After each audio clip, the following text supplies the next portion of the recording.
Discuss करेंगे continuing guarantee, जिसे चलत प्रतिभूति भी कहते हैं।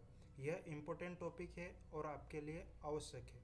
चलिए शुरू करते हैं आज का वीडियो। सबसे पहले डिस्कस करेंगे प्रस्तावना। चलत प्रतिभूति भारतीय संविधान अधिनियम 1872 के अध्याय 8 की धारा 29 से 131 तक इसके बारे में बताया गया है और यह एक प्रकार की गारंटी है, मतलब एक प्रकार की श्योरिटी है कि आप जो भी श्योरिटी दे रहे हो वो श्योरिटी है। चलत प्रतिभूति क्या है? तो व्हाट इज कंटिन्यूइंग गारंटी? भारतीय संविधान अधिनियम 1872 की धारा 129 के अनुसार किसी संविधा में अनेक लेन देनों पर लागू होने वाली गारंटी को चलत प्रतिभूति कहा जाता है। इन गारंटियों की एक निश्चित समय सीमा होती है, जैसे 1 महीना, 1 वर्ष आदि। चलत प्रतिभूति किसी एक वादे के पूरे होने या किसी एक ऋण लेन देन के भुगतान के बाद समाप्त नहीं होती। वह प्रतिभूति जिसका विस्तार सम व्यवहारों की अवधि पर हो तो चलत प्रतिभूति कहलाती है।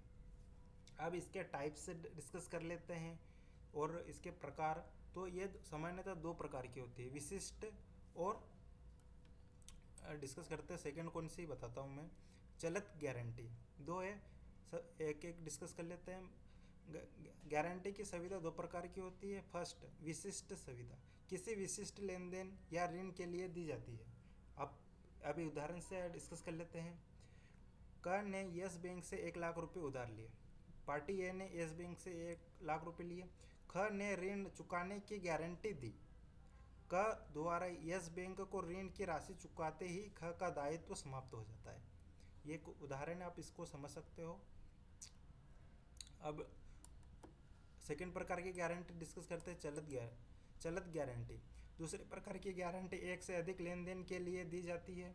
उदाहरण के लिए कॉफी ख को ग को समय समय पर आपूर्ति की जाने वाली कॉफी की आपूर्ति करता है और ग ख को इसके लिए भुगतान करने के लिए भुगतान करता है। इसके बाद ख ग को 20,000 रुपये मूल्य की कॉफ़ी की आपूर्ति करता है। हालांकि क भुगतान करने में विफल रहता है और क द्वारा दी गई गारंटी एक चलत गारंटी थी, इसलिए क ख को 10,000 रुपये तक का भुगतान करने का उत्तरदायी है। अब डिस्कस करेंगे धारा 130, चलत प्रतिभूति का प्रतिसंहरण। यह 2 प्रकार से होता है, सूचना देना मात्र और जमानतदार की मृत्यु पर। 2 है, डिस्कस करते हैं। जब कोई लेन देन हो चुका है और वह प्रगति पर हो तो उस विशिष्ट लेन देन के संबंध में जमानतदार का दायित्व रद्द माफ नहीं कर सकता। यदि गारंटी सुविधा में कोई ऐसे समय अवधि की शर्त शामिल है जिसे अनुबंध या ऋण होने के पहले पूरा करना आवश्यक है। सेकेंड है जमानतदार की मृत्यु पर। जमानतदार की मृत्यु के साथ साथ ही चलत गारंटी सुविधा समाप्त हो जाती है। भविष्य लेन देन के संबंध में स्वतः ही निरस्त हो जाती है। अब डिस्कस करेंगे धारा 131 और मोस्ट इम्पोर्टेंट धारा है ये, चलत प्रतिभूति का प्रतिभू का मृत्यु प्रतिसंहरण। चलत प्रतिभूति को जहाँ तक कि उस भावी से संबंध है प्रतिभूति मृत्यु प्रतिकूल सुविधा के अभाव में प्रतिसंहरण कर देती है। अब डिस्कस करेंगे एग्जाम्पल ऑन। यदि क चाय के व्यापारी ख को 100 पाउंड तक की चाय की आपूर्ति के लिए ग की गारंटी देता है तो यह 100 पाउंड तक के सभी लेन देन के लिए एक सतत गारंटी है।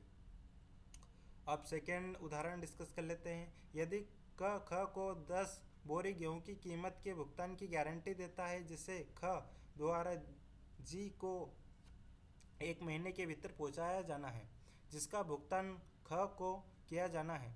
ख ने ग को 10 बोरी गेहूं पहुंचाई जिसका भुगतान ग ने नहीं किया।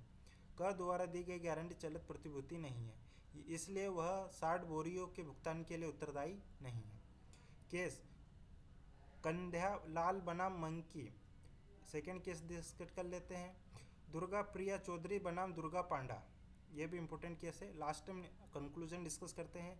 चलत प्रतिभूति भारतीय संविधान अधिनियम के अंतर्गत परिभाषित है। इसका मूल कार्य मूल लेनदार द्वारा संविधा के उल्लंघन से उत्पन्न किसी भी प्रकार की हानि से लेनदार की रक्षा करना है।